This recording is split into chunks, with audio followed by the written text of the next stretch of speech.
সম্মানিত শিক্ষার্থী বন্ধুগণ, আসসালামু আলাইকুম ওয়া রাহমাতুল্লাহি ওয়া বারাকাতুহু। Welcome back to my Facebook page and YouTube channel. আশা করি আপনারা সকলেই ভালো আছেন।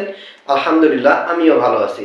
তো গত ক্লাসে আমরা পরিসংখ্যান প্রথম পত্র একাদশ এবং দ্বাদশ শ্রেণীর যে বিষয়টা নিয়ে আলোচনা করেছিলাম সেটি হলো বিস্তার, অর্থাৎ পঞ্চম অধ্যায় 6 অধ্যায় পরিঘাত, বঙ্কিমতা ও সূচলতা। এর আগের ক্লাসগুলোতে আমরা এই সম্পর্কে আলোচনা করেছিলাম, 3টা ক্লাস আমরা নিয়েছিলাম।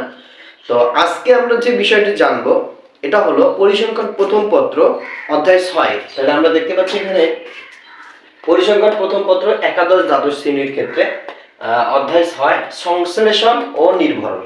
আজকে আমরা জানবো হচ্ছে সংশ্লেষণ ও নির্ভরণ। তার মধ্যে আমাদের এটা ক্লাস নাম হলো এক ক্লাসে যেটা জানবো এটা হলো সংশ্লেষণ কি জিনিস, অর্থাৎ সংশ্লেষণ সম্পর্কে জানবো আজকে। নির্ভরণটা আমরা অনেক পরে জানবো। তো আমরা এখানে দেখতে পাচ্ছি সংশ্লেষণের ইংরেজি প্রতিশব্দ হচ্ছে কোরিলেশন, অর্থাৎ কোরিলেশন মানে হচ্ছে সংশ্লেষণ। এর সংজ্ঞাটা হলো যে দুই বা ততোধিক তত্ত্বসারি বা চলকের মধ্যে যে পারস্পরিক সম্পর্ক পরিলক্ষিত হয় তারাই সংশ্লেষণ।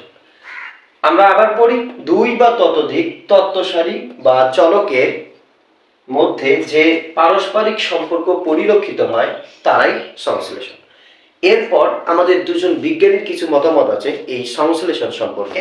তো এখানে এইচ টুটলে বলেন, অর্থাৎ টুটলে বলে, অর্থাৎ একজন বিজ্ঞানী না, দুই বা ততোধিক চলকের সহ সম্পর্ক এর বিশ্লেষণকেই সংশ্লেষণ বলে। এটা হলো টুটলের মতামত। এরপর হচ্ছে ডাব্লিউ.আই. কিং একজন বিজ্ঞানী না। তো ডাব্লিউ.আই. কিং এর মতে যে বিষয়টি আমরা লক্ষ্য করতে পারছি যে দুটো তথ্য সারি বা শ্রেণীর তথ্যাবলীর কার্যক্রম সম্পর্কীয় সম্পর্কই সংশ্লেষণ। অর্থাৎ এখানে সংশ্লেষণ এবং দুজন বিজ্ঞানীর মতে যে সংশ্লেষণের সংজ্ঞাগুলো দেওয়া আছে প্রায় একই ধরনের, কিন্তু একটু ভাষাগত দিকের পরিবর্তন। আশা করি আমরা এই ক্লাসটি বুঝতে পেরেছি।